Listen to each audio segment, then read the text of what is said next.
leaving the harbor over there. All right, everybody, we've just departed from Long Wharf, which got its name because, you guessed it, it is very long.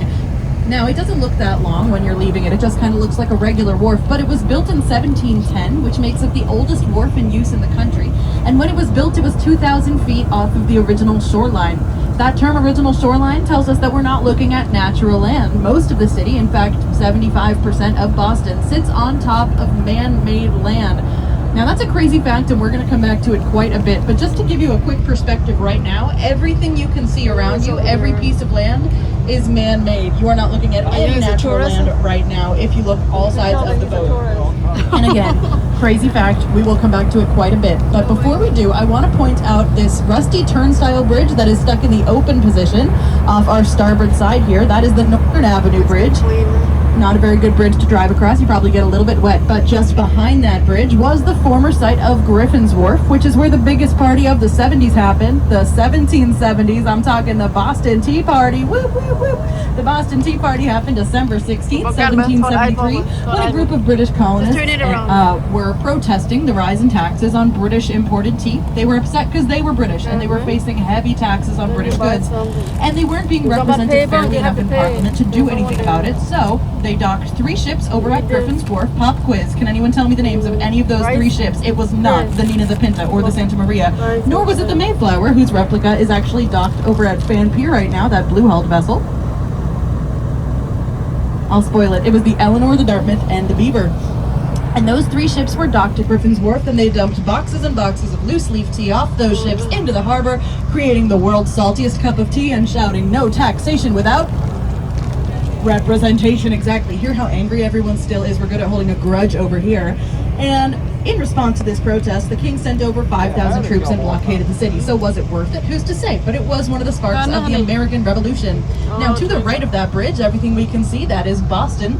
To the left of that bridge, this is South Boston, also known as Southie, if you're a local. And that brick building with the sloping glass front that is just to the left of the bridge, that's the Moakley Federal Courthouse, which is where notorious gangster Whitey Bulger was put on trial after 20 years on the run. And that sloping glass front is meant to represent a wave of justice crashing over the city, or the transparency in the legal system. To the left of that brick building, there are all of these much taller glass buildings. And these tall glass buildings look pretty new compared to the rest of the city. And that's because they are. This is the Seaport District of Boston, which is brand spanking new. Seaport is a baby compared to the rest of Boston. And there's a very specific reason for that, reason why it was built up so recently, but we will get into that later. I like to keep everybody on the edge of your seats, so hold on. But just to put into perspective how new the area is, I don't want to talk about these tall buildings too much, but rather the shorter building we can see with the rainbow wall and the sloping, or not the sloping glass front, excuse me, the glass overhang. There we go, that 4-story building there. That is the ICA, or the Institute of Contemporary Art. It was built in 2006, and until 2013, the ICA was the tallest building in this entire area. So that just goes to show how recently all the rest of these buildings have sprouted up. They were built up within 3 years of each other, so Seaport was finished about a decade ago. The ICA is the second most visited art museum in Boston, just behind the MFA, or the Museum of Fine Arts. And it's close to the annual Red Bull cliff diving competition. So if anyone has ever wanted to jump from a tall building into the Boston Harbor, slowly, so you I have awesome news. That happens every fall there. I don't think kids can do it. I don't know. You'd have to ask them very nicely, maybe.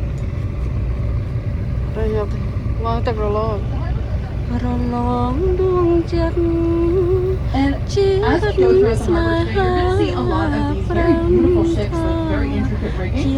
And these ships, for the most part, are here for the tall ships, which is happening in the next couple of days. The parade of the tall ships is tomorrow, so if anyone is still going to be in Boston, I highly recommend grabbing a spot on the harbor and checking out that parade of the tall ships. And we are just about to come up on the most beautiful sight that you're going to see all day, so everybody get those cameras ready.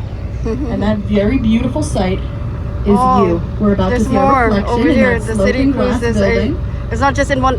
There's Everybody like the Vista. That's like the Louis Minnesota, the big one. The no wave. There we are. Everyone wave. Here's the best sailboat. selfie It's you'll the get all trip British. because your forearm is not in it. It's the Dutch. And that building sits on top of Pier Massachusetts 4, which Bay was Transportation. the site of the top grossing restaurant in the country. No, it's It was owned by a man named Anthony. It sat on top of Pier 4 and it was a restaurant. So creatively, he named it Anthony's Pier 4 Restaurant. Now, Pier 4 is actually not a pier but a wharf, but we'll get to the difference later on. But let's talk a little bit more about Anthony and his restaurant real quick. He got the top grossing restaurant You're standing in the country they drive slow because so he you had a don't feel like parking you're plan. He offered wobbling. every cab driver in the city of Boston a free lunch, so that when somebody would get into a cab in Boston and say, "Where should I go get lunch?" Oh, the they would Kabachi say, "You sailboat. gotta go to Anthony's Pier 4 Restaurant, best seafood in Boston." Traditional sailboat. Now that's a great marketing plan. And It's also also a great reason to Christopher become a cab Columbus. driver if you ask There's a me. Christopher And speaking Columbus of vibe seafood in here. Boston, we are about to come up Find with a one of the new oldest lounge. fish piers in the country. And that is the South Boston What? Fish Pier. Fishing You has always stand? been a huge part Probably. of our There's the economy. airplane. City out onto the water, which we'll get back to in a moment. There. But as you can see here, we've got these giant fishing vessels docked at the side of the fish pier. They're currently being attacked by seagulls, as they often are.